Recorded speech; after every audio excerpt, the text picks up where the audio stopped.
Bismillahirrahmanirrahim. Assalamualaikum warahmatullahi wabarakatuh.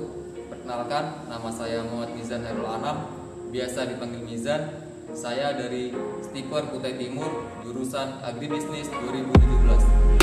Kelompok 4 KKN Desa Karya Bakti, Kecamatan Marwaho.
implementasi COVID-19. Baik, terima kasih semuanya itu. Nama saya Muhammad Nasir SP, BJKDes Desa Karya Bakti, Kecamatan Morawakau. Terkait masalah penanganan COVID di Desa Karya Bakti, yang pertama kami akan berkomunikasi dengan pihak Muspika, tim gugus tugas Kecamatan Morawakau terkait pihak kecamatan, Pak Camat, Pak Polsek, dan Ramil, dan kesehatan Puskesmas Wakau 2. Jadi untuk penanganan COVID sendiri di desa kita Kriabakti ini kemarin sempat dampak ada 9 pasien yang kita kirimkan ke Senapati Jawa Timur. Alhamdulillah pada saat ini sudah membaik, sudah sehat, sudah kembali ke desa Kriabakti. Yang kedua Pak, bagaimana tanggapan Bapak terkait COVID-19 di era sekarang? Terkait COVID-19 ini, yang pertama mungkin ekonomi, terkait masalah ekonomi masyarakat ini dampaknya sangat besar, terutama masyarakat yang berusaha berdagang, berjualan maupun bekerja, khususnya desa Kriabakti kemarin sempat gejolak permasalahan yang dari pihak pusat sendiri menyampaikan bahwa Kriabakti dikatakan zona merah. Zona merah dalam arti di sini karena sudah terdampak COVID-19, PPKM yang ada yang kena, makanya ada kesulitan masyarakat kami yang bekerja di perusahaan dibatasin, yang berjualan usaha berjualan ke perusahaan-perusahaan juga dibatasin. Semua kegiatan yang ada di Kriabakti ini untuk ke desa lain sangat kesulitan. Oh, berarti dampak negatifnya itu lebih ke ekonomi ya Pak? Iya, lebih ke ekonomi karena terkait masyarakat kita ini banyak yang petani, di sini yang berusaha jualan sayuran, sembako. Nah itu dampaknya sangat terasa sekali. Oke, tadi kan Bapak sudah katakan bahwa itu dampak dari COVID-19. Berarti menurut kami tidak sepenuhnya itu ada dampak negatif, pasti ada pengaruh positifnya Pak. Kira-kira apa itu? Jadi kalau mengenai dampak positifnya mungkin kurang, yang banyak dampak negatif yang masyarakat kami rasakan karena terus terang kemarin pas gencar-gencarnya masyarakat kita ada yang dikirim ke Senapati Jawa Timur, dampak negatifnya itu masyarakat kita kemana-mana sudah dibatasi, sudah ke desa lain, barunya sudah terkucilkan. Jadi kami sebagai orang desa sangat miris dan melihat keadaan ini karena kelihatannya masyarakat kami ada yang dipersulit seperti berusaha, berdagang, semuanya. Mungkin itu. Tadi kan Bapak mengatakan bahwa ada beberapa persen masyarakat Kriabakti sudah terkena virus ini Pak. Kira-kira apa saja yang desa ini lakukan, langkah-langkah apa saja supaya yang telah dilakukan untuk menangani COVID ini? Nah, jadi kami telah melakukan posko, namanya posko, kami bentuk tim gugus tugas desa. Di situ ada perangkat termasuk dilibatkan perangkat desa, aparat yang ada, BPD, Kadus, RT, dan elemen masyarakat lain, Karang Taruna, PKK, semua kita libatkan di dalam tim gugus tugas desa penanganan posko desa. Nah, terkait dengan mengatasi pasien yang kita rujuk itu, tetap kami berkoordinasi dengan Muspika yang ada, terutama yaitu dari Puskesmas Wakau 2, itu yang selalu kami koordinasi terkait dengan pemeriksaan dari awal rapid test sampai tes swabnya, dan masyarakat kita yang dikirim ke Sanata alhamdulillah sudah kembali dan sehat, menyatakan sehat dari rumah sakit Bunda Sanata. Nah, yang pertanyaan terakhir Pak, tadi kan sekian banyaknya dampak dari COVID-19 yang ditimbulkan. Nah, apa pesan Bapak untuk untuk masyarakat Indonesia khususnya di Desa Karyabakti ini, Pak? Baik, khususnya masyarakat Desa Karyabakti, kami sebagai aparat desa menyampaikan karena ini COVID-19 ini masih menuju new normal, jadi masih banyak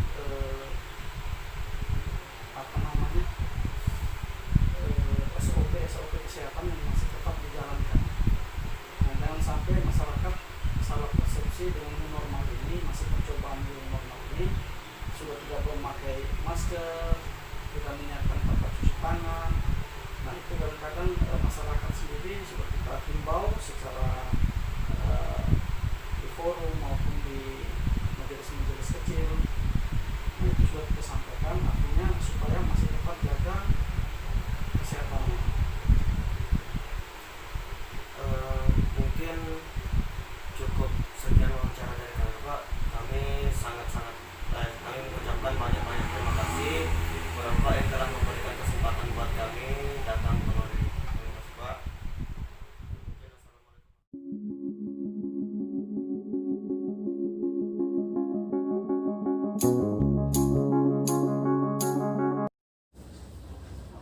Perkenalkan, Bu, kami mahasiswa Stiper Kutai Timur datang ke sini dengan maksud untuk datang untuk mewawancara Ibu terkait masalah COVID ini, Bu, virus corona ini, Bu.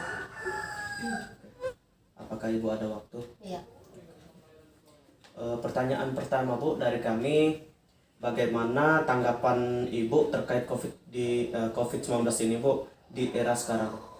Ya, COVID sekarang kan virus COVID itu sangat berbahaya.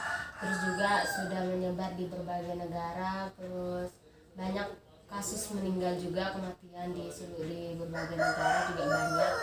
Jadi virus ini memang sangat berbahaya. Terus tanggapan saya sih pemerintah itu juga lebih memperketat, walaupun dengan cara denda juga berbagai denda dilakukan kan sudah nggak mempan, dan harap sih masyarakat juga lebih lebih care sama, bukan maksudnya lebih peduli sama sesama karena virus ini juga sangat berbahaya. Kasihan juga para medis juga kayak gitu kelelahan. Berarti lebih memperhatikan protokol kesehatan ya, Bu? Iya. Untuk yang pertanyaan yang kedua, Bu, apa dampak negatif dari COVID ini, Bu? Khususnya di keluarga Ibu sendiri. Dampak negatifnya itu perekonomian yang jadi susah, terus juga kerja juga harus di rumah aja begitu. Lebih ke perekonomian ya, Iya. perekonomian keluarga. Gitu. Yang ketiga, tadi kan Ibu mengatakan bahwa dampak negatif dari COVID ini kan di perekonomian keluarga itu sendiri ya, Bu. Untuk yang ketiga ini, apa dampak positifnya, atau pengaruh positifnya, Bu, untuk di keluarga Ibu? Pengaruh positifnya Mungkin lebih mendekatkan lagi kepada Tuhan atau bagaimana, Bu? iya, lebih sering beribadah, berdoa supaya virus ini juga cepat berakhir, supaya kehidupan kembali ke semula. Oh gitu ya, Bu. Itu dampak positifnya, Bu, ya. Pertanyaan keempat nih, apa saja langkah-langkah yang telah dilakukan untuk menangani COVID-19? Lebih sering cuci tangan, terus juga keluar selalu pakai masker, setelah keluar juga cuci tangan. Terus juga kalau perlengkapan dapur, perlengkapan masak yang sudah dicuci sebelumnya dicuci ulang ketika mau pakai lagi. Oh gitu ya, Bu. Itu yang dilakukan di keluarga, Iya. di rumah Ibu ya. Oke. Ini pertanyaan terakhir dari kami. Tadi kan sekian banyaknya dampak yang ditimbulkan oleh ini COVID ini, Bu. Apakah ada pesan dari Ibu untuk masyarakat Indonesia, khususnya masyarakat di lingkungan Ibu? Ya, pesannya sih supaya masyarakat ini lebih mengikuti protokol. Terus juga di sini juga masih sering banget ada yang ngumpul-ngumpul, masih nggak peduli sama virus ini. Terus itu juga masih ada yang keluar nggak pakai masker begitu. Oh ya gitu ya, Bu. Oh berarti masyarakat desa Karya Bakti ini belum terlalu memperhatikan protokol kesehatan Bu. Oke, mungkin itu saja Bu. Terima kasih banyak atas waktu yang Ibu berikan. Mungkin sekian saja video dari kami Bu. Terima kasih banyak. Ya. Salim gak di? Oh enggak sah. Virus corona. Iya. Terima kasih Bu. Iya.